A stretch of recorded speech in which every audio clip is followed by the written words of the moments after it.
Hello বন্ধুরা, আজকে দেখাবো যে আপনাদেরকে আর্টিফিশিয়াল পাও লাগিয়ে অর্থাৎ এই ধরনের প্লাস্টিকের পাও লাগিয়ে কিভাবে পাহাড় থেকে নিচে নামতে হয়।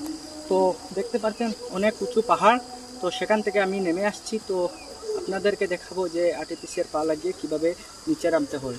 তো এবার আমি নিচে নামবো। আপনারা দেখুন যে এই যে দেখতে পাচ্ছেন এ ধরনের প্লাস্টিকের পা লাগিয়ে ধীরে ধীরে করে এই পাহাড় থেকে নামতে হয়, না হলে আপনি পিছলে পড়ে যাবেন। তো তাই আমি বলছি যে আপনারা এভাবে ধীরে ধীরে করে প্রথমে এভাবেই নিচে নামবেন।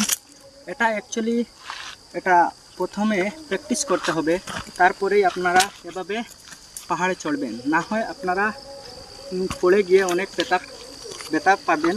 তো তাই বলছি প্রথমে এটা প্র্যাকটিস করে যাবেন, তারপরেই এভাবে আপনারা পাহাড়ে চড়বেন এবং পাহাড় থেকে নামবেন। তো আমি এটা অনেক দিন খুব প্র্যাকটিস করা ছিল, তাই আমি এটা করতে পারছি এবং কালকের ভিডিওতে আপনাদেরকে দেখাবো যে আমি পাহাড়ে কিভাবে চড়ি। তাহলে আজকের মতো এখানেই শেষ।